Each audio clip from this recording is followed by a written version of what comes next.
Friends, welcome to my YouTube channel.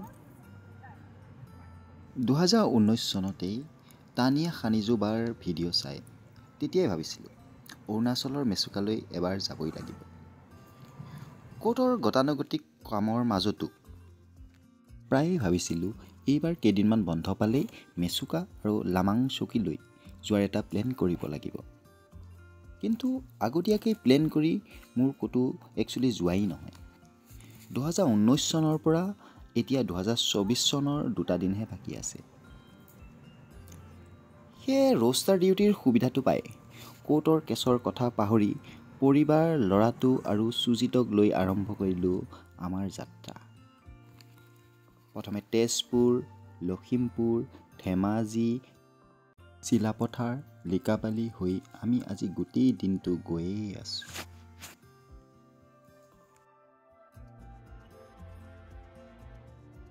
যোৱাকালি সন্ধিয়া আমি আহি পালোঁ আলং আৰু আলঙৰ পৰা আমি এতিয়া গৈ আছোঁ Mechuka. Let's start our journey to Mechuka. আৰু ফাইনেলি আমি গৈ আছোঁ মেচুকা।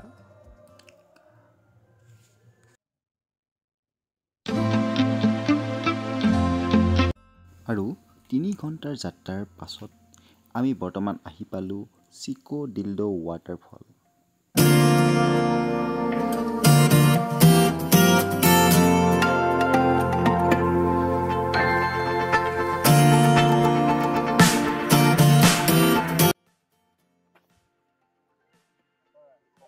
আৰু ফাইনেলি এয়া আমি আহি পালোঁ মেচুকা, মেচুকাৰ মেইন টাউন। আৰু ইয়াৰে আমি ৰেষ্টুৰেণ্ট এখন সোমালোঁ, যিখন ৰেষ্টুৰেণ্টৰ পৰা আমাৰ মেচুকাৰ এয়াৰপৰ্টটো ধুনীয়াকৈ দেখি থাকি। মেচুকাৰ মেইন টাউন আৰু এইটো হ'ল মেচুকা সৰু এয়াৰপৰ্টটো, যিটো গোটেই টাউনখনৰ লগতে লাগি আছে। আৰু ইয়াৰ দৃশ্য চাই সঁচাই বহুত ভাল লাগে।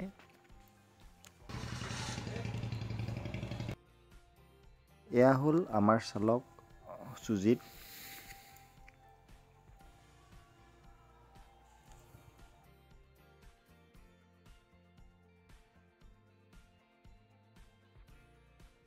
এতিয়া আমি আহি পালোঁ চিয়ম নদীৰ পাৰত। এই চিয়ম নদীয়ে গৈ এটা সময়ত লোহিত নদীৰ লগ হৈ ব্ৰহ্মপুত্ৰত মিলিছেগৈ। আৰু এই চিয়ম নদীখন গোটেই মেচুকাক আগুৰি আছে।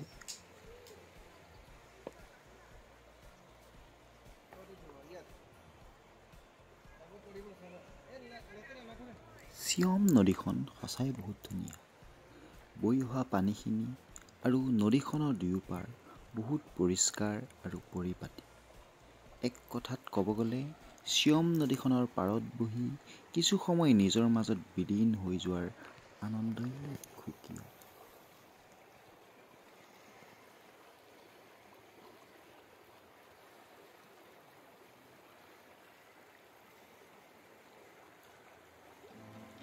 চিয়ম নদীৰ পাৰত কিছু সময় কটাই আমি পুনৰ যাত্ৰা আৰম্ভ কৰিলোঁ লাৱাং চকীলৈ বুলি।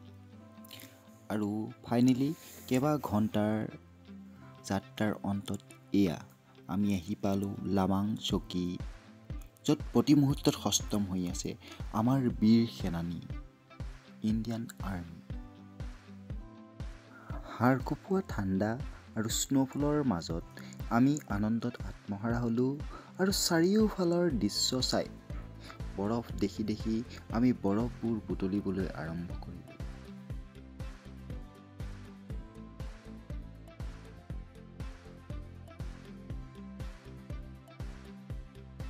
এই যে সৰু জুইটো দেখিছে, এইখিনিতে উৎপত্তি হৈছে চিয়ম নদীৰ, যিখন নদী আমি মেচুকাত অলৰেডি দেখি আহিছোঁ।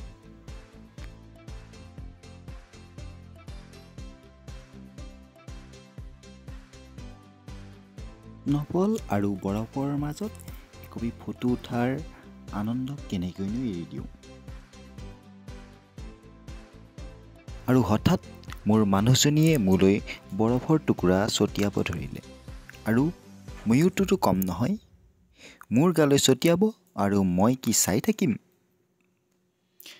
হাড় কঁপোৱা ঠাণ্ডাৰ মাজতো আমাৰ প্ৰজ্ঞান জোনাবী কিন্তু নিজক লৈ ব্যস্ত। বাপেক আৰু মাকৰ খেললৈ তাৰ ধ্যানেই নাই। মাত্ৰ ২.৫ বছৰ বয়স তাৰ। আমাৰ চিপাহী বীৰ সেনাসকলে আমাক অলপ গালিয়েই দিলে। আমি প্ৰজ্ঞান জনাবি কিয় ইমান ঠাণ্ডাৰ মাজত লৈ গৈছোঁ। কিন্তু আমাৰ প্ৰজ্ঞান জনাবি নিজেই বিন্দাস। সি বোলে বাহুবালী।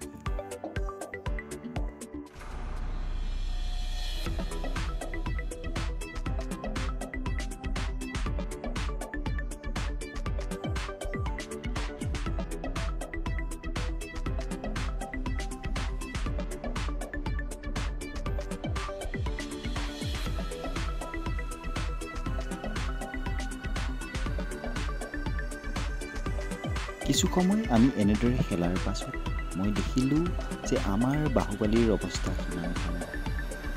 সেইকাৰণে মই বাহুবালীক কোচত ল'লোঁ আৰু আন মানুহখিনিয়ে যি কৰিছে তাকেই উপভোগ কৰিব ধৰিলোঁ।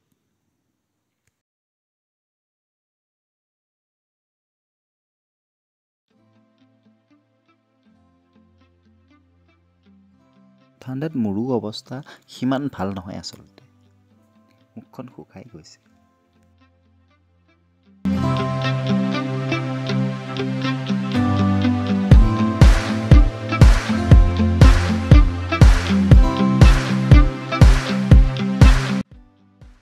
আৰু এয়া আমাৰ চালক সুজিত।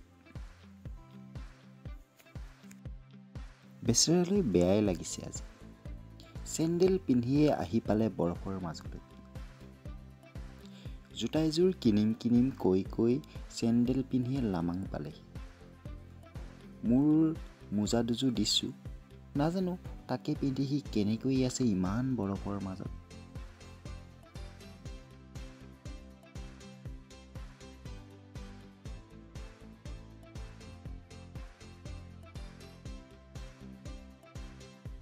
আমাৰ চালক সুজিতো আমাৰ বাহুবলীৰ দৰেই অকলেই এনজয় কৰি আছে। ভালো লাগিছে বেয়াও লাগিছে বেচেৰালৈ। বেচেৰাই বহুত কষ্ট কৰিছে ককাইক বৌৰেকৰ কাৰণে। এই চেকতে কৈ থওঁ থেংক ইউ সুজিত।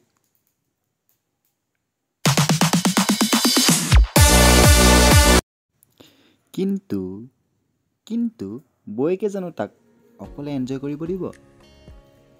ইমান কষ্ট কৰি ককাইক বৌয়েকক ফুৰাব আনিছে, অকলে এনজয় কৰিলে নহ'বতো।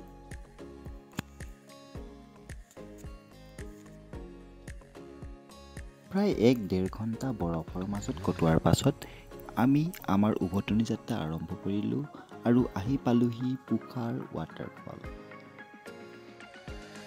আৰু এয়া আমাৰ বাহুবলী।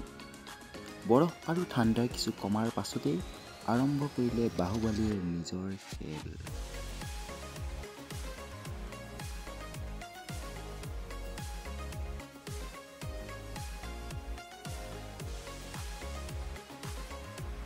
তাৰ পাছত আমি আহি পালোঁ গুৰু নানক দেৱৰ গুৰুদ্বাৰা আৰু মন্দিৰ।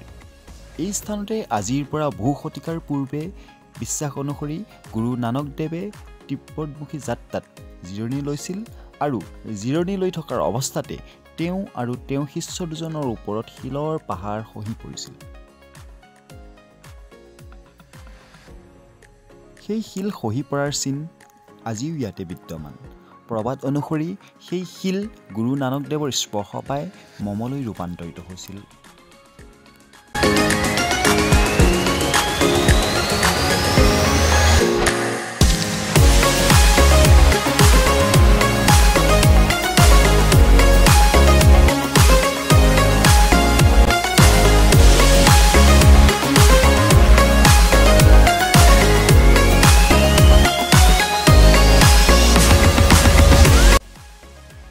গুৰুদ্বাৰাৰ কাষতে পোৱা পাঞ্জাবী দাদা এজনে আমাক এই গোটেই কাহিনীটো ক'লে আৰু নিজেই আমাক গাইড কৰি মন্দিৰটো আৰু ইমান ঠাণ্ডা পানীৰ মাজত থকা নৰ্মেল পানীৰ সৰু ৱাটাৰফলটো দেখালে।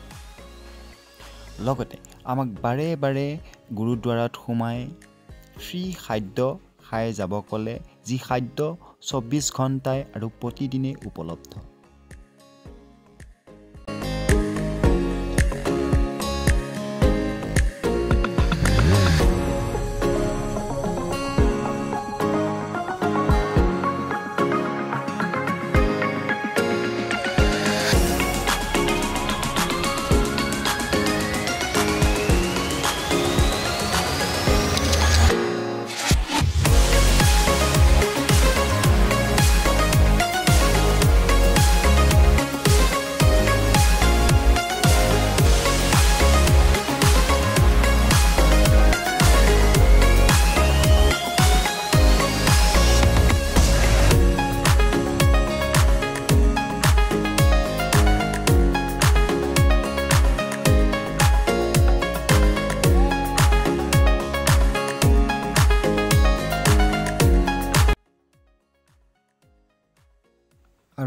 ফাইনেলি আমি পবিত্ৰ নানকদেৱৰ মন্দিৰ, পবিত্ৰ জুৰি আৰু লাকি ষ্টোন চাই আমি গুৰুদ্বাৰত সোমালোঁ।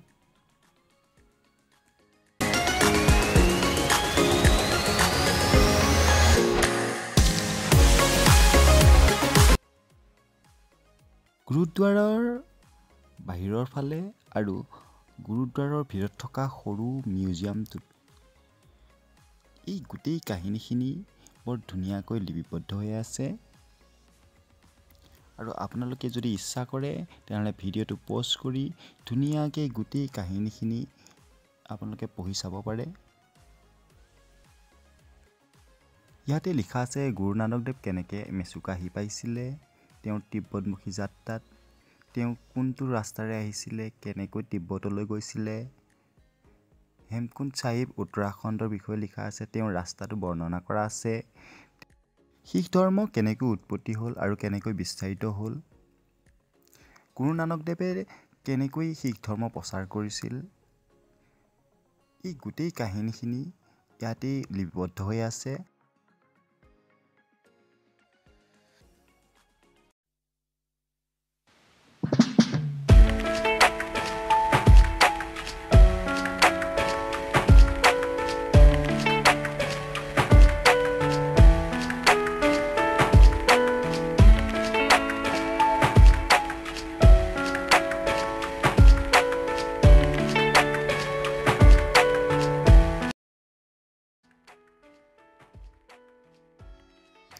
আৰু এই চাইনবোৰ্ডখনতেই লিখা আছে গুৰু নানকদেৱক কোনখন দেশত কি নামেৰে নামাকৰণ কৰা হয়।